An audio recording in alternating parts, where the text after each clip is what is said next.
അള്ളാഹുവിൻ്റെ വെളിച്ചമുള്ള ഇൽമാണ് നമ്മൾ പഠിക്കുന്ന ഇൽമ്. ഏത് ഇൽമ്? അള്ളാഹു ഇറക്കിയ ഇൽമ്.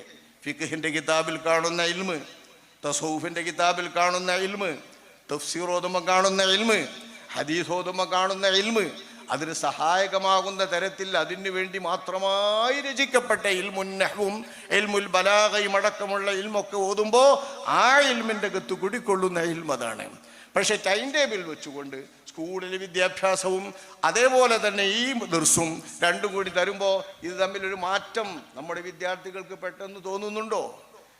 ബോധമുണ്ടാകുമോ? മറ്റോ അത് അള്ളാഹ് ഇറക്കിയ ഇൽമാണ് എന്നൊരു ബോധം ഉണ്ടെങ്കിൽ. ഇല്ലെങ്കിൽ ഒരു ക്ലാസ് അത് സയൻസ്, ഒരു ക്ലാസ് ബയോളജി, ഒരു ക്ലാസ് സുവോളജി, ഒരു ക്ലാസ് ഇംഗ്ലീഷ് ലാംഗ്വേജ്, ഒരു ക്ലാസ് അറബ്, ഒരു ക്ലാസ് ഫിഖ്, ഇങ്ങനെ നമ്മൾ സിലബസിൽ എങ്ങനെയാണ്. അപ്പം ഈ എൽമിൻ്റെ സ്ഥാനം മനസ്സിലാകണമെങ്കിൽ, ഈ എൽമിലെ അള്ളാഹുവിൻ്റെ നൂറ് മനസ്സിലാക്കണമെങ്കിൽ അള്ളാഹുവിൻ്റെ തൗഫീഖ് വേണം. ആ തൗഫീഖുള്ളവർക്ക് മാത്രമേ നമ്മളെങ്ങനെ തലകുത്തി മറിഞ്ഞാലും ആ എൽമ് ലഭ്യമാവുകയുള്ളൂ. അല്ലാത്ത ആർക്കും ലഭ്യമാവുകയില്ല.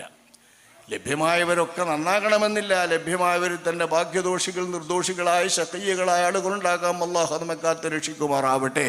പക്ഷേ ലഭ്യമാകണമെങ്കിൽ പോലും അതൊരു ഇൽമെന്ന നിലയ്ക്ക് ലഭ്യമാകണമെങ്കിൽ, അതിൻ്റെ നേട്ടത്തോടുകൂടെ ലഭ്യമാകണമെങ്കിൽ തീർച്ചയായും ഈ വെളിച്ചം കാണുവാൻ കഴിയണം. അള്ളാഹുവിൻ്റെ വെളിച്ചം കാണുവാൻ കഴിയണം. അള്ളാഹുവിൻ്റെ ഇൽമിൽ അള്ളാഹുവിൻ്റെ വെളിച്ചം കാണണം. വിശുദ്ധ ഖുർആനിൽ അള്ളാഹുവിൻ്റെ വെളിച്ചം കാണണം. ഔലിയാക്കളിൽ അള്ളാഹുവിൻ്റെ വെളിച്ചം കാണണം. ഉസ്താദുമാരിലും ഉലമാക്കളിലും അള്ളാഹുവിൻ്റെ വെളിച്ചം കാണണം. ആ വെളിച്ചം കാണാനുള്ള തൗഫീഖ് ഉണ്ടെങ്കിൽ അപ്പോൾ മാത്രമേ ഈ വെളിച്ചം മനസ്സിലാവുകയുള്ളൂ. ആ വെളിച്ചം നമുക്ക് ലഭ്യമാകാൻ ഭാഷാപരമായി സതുദ്ദേശപരമായി അലിയാർ തങ്ങൾ തുടക്കം കുറിച്ചത് എന്ന നിലയ്ക്ക് തന്നെ ഇൽമുൻ നഹ്വിനെ ഒരു മതകീയ ഇൽമിൻ്റെ ശർഈയായ ഇൽമിൻ്റെ സ്ഥാനം നൽകുകയാണ് നമ്മുടെ ഇമാമുകൾ. എന്ത് നിലയ്ക്ക്? ശർഈയായ ഇൽമു മനസ്സിലാകാൻ ഇത് വേണമെന്ന നിലയ്ക്ക്. ശർഈയായ ഇൽമു പഠിക്കാനും പഠിപ്പിക്കാനും വേണ്ടി വഖഫ് ചെയ്തതിൽ നിന്ന് നഹ്വും സർഫും പഠിക്കുന്ന കുട്ടികൾക്ക് കൊടുക്കാലോ, തിന്നാലോ, ഭക്ഷണം കൊടുക്കാലോ, മറ്റെന്തും കൊടുക്കാലോ. എന്താണ് കാരണം പറയുന്നത്? അല്ലാഹു തആല ഇറക്കിയ ഇൽമ്, ആ ഇൽമെന്ന് പറയാൻ തഫ്സീറും ഹദീസും ഫിഖ്ഹുമാണ്. തഫ്സീറും ഹദീസും ഫിഖ്ഹുമാണ് അതിൻ്റെ ശരിയായ ഇൽമെങ്കിൽ. തസൗഫിനെ പറ്റിയ ഇൽമിനെയാണ്. പക്ഷേ അത് തസൗഫ് ഇൽമിലേറെ അത് പ്രയോഗത്തിലൂടെ മനസ്സിലാക്കേണ്ടതാണ്, പെരുമാറ്റത്തിലൂടെ മനസ്സിലാക്കേണ്ടതാണ്, സ്വഭാവത്തിലൂടെ പകർന്നെടുക്കേണ്ടതാണ്. പകർന്നെടുക്കേണ്ട ഇൽമാണ് തസൗഫ്. ഓതിപ്പടിച്ച് കിട്ടുന്ന ഇൽമ് ഫിഖ്, ഹദീസ്, തഫ്സീർ. ഈ മൂന്ന് ഇൽമുകളാണ് ശറഇൽ നിന്ന് പിടിക്കപ്പെട്ട ഇൽമ്. ഇതിനാണ് ശറഈയായ ഇൽമ് എന്ന് പറയുന്നത്. ശറഈയായ ഇൽമിൻ്റെ അതേ വെളിച്ചം അത് മനസ്സിലാകാൻ അനിവാര്യമാണെന്ന നിലക്ക്, ഇതിൻ്റെ മായതവഖഫു അലൈഹി എന്ന നിലക്ക് നഹ്വിനും സർഫിനും ബലാഗത്തിനുമൊക്കെ നമ്മുടെ ഇമാമുകൾ നൽകുകയാണ്.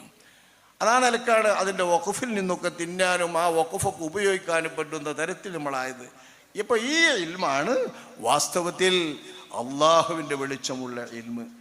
ആ ഇൽമ് അള്ളാഹുവിൻ്റെ തൗഫീഖുള്ള ആർക്കെങ്കിലും ലഭ്യമാകാനുള്ള പെടാപ്പാടാണ് ഈ സ്ഥാപനങ്ങൾ നടത്തുന്ന ഭാരവാഹികളൊക്കെയും വഹിക്കുന്നത്. എത്ര പ്രയാസമാണ് ഒരു കോളേജ് നടത്താൻ, നമുക്ക് ഭക്ഷണം ഉണ്ടാക്കാനും. എത്ര വിദ്യാർത്ഥികളുണ്ടായാലും ആ വിദ്യാർത്ഥികളിൽ നിന്ന് പല ബിരുദങ്ങളും വാങ്ങി. ഇന്നിപ്പോൾ നിങ്ങൾ സ്ഥാനവസ്ത്രം വാങ്ങി, നാളെ ആ സ്ഥാനവസ്ത്രത്തിൻ്റെ കൂടെ ബിരുദവും സനദവും എന്താ നൽകുന്നതെങ്കിൽ അത് വാങ്ങും. ഇങ്ങനെ നൽകി പോകുന്നത് വർഷാന്തം യോഗങ്ങൾ നടക്കുമ്പോഴൊക്കെ ഒരുപാട് ഇറങ്ങുന്നുള്ളൂ. ഇപ്പം പണ്ടത്തെ മാതിരിയല്ല. നൂറുകണക്കിന് ആളുകൾ തന്നെയാണ് മിക്ക സ്ഥാപനങ്ങളിൽ നിന്നും ഇറങ്ങുന്നത്. നൂറുകണക്കിന് ആളുകൾ ഓരോ സ്ഥാപനത്തിൽ നിന്നും ഇറങ്ങുന്നത്. ആയിരക്കണക്കിന് ആളുകളായി ഒരു വർഷത്തിൽ ഇവിടെ ഇറങ്ങുന്നുണ്ട്. ഈ ആയിരക്കണക്കിന് വർഷത്തിലുള്ള ആളുകൾക്കും ഇൽമ് പഠിച്ചവരെന്ന നിലക്കുള്ള സ്ഥാനവും ആലിമീങ്ങൾ എന്ന നിലക്കുള്ള സ്ഥാനവുമാണ് നമ്മൾ നൽകുന്നത്. അവർക്കുള്ള സ്ഥാനവസ്ത്രമാണ് വിതരണം ചെയ്യുന്നത്. അപ്പേരിലുള്ള സനദും ബിരുദവുമാണ് നൽകുന്നത്. മറ്റെല്ലാം അവർ പഠിക്കുന്നത് ഇതിനൊരു വസീല മാത്രമാണ് കുട്ടികളെ കിട്ടാൻ വേണ്ടിയിട്ട്. ഇതെല്ലാം നിവൃത്തിയില്ല. സ്കൂളിൽ പഠിക്കേണ്ടതും മാതാപിതാക്കൾ പണം ചെലവഴിച്ച് പഠിപ്പിക്കേണ്ടതുമായ എല്ലാ ഭൗതിക വിദ്യകളും നാട്ടുകാരുടെ ചെലവിൽ, അള്ളാഹുവിൻ്റെ ചെലവിൽ, അള്ളാഹുവിൻ്റെ ദീനിൻ്റെ സ്ഥാപനങ്ങളുടെ ചെലവിൽ നമ്മൾ നൽകിക്കൊണ്ടിരിക്കേണ്ടി വരുന്നു. എന്തിന്? ആ പേരിലെങ്കിലും വിദ്യാർത്ഥികളെ കിട്ടിയിട്ട് തൗഫീഖുള്ളവർക്ക് ഇൽമ് ലഭിക്കാൻ, അള്ളാഹുവിൻ്റെ തൗഫീഖുള്ളവർക്ക് ഇൽമ് ലഭിക്കാൻ.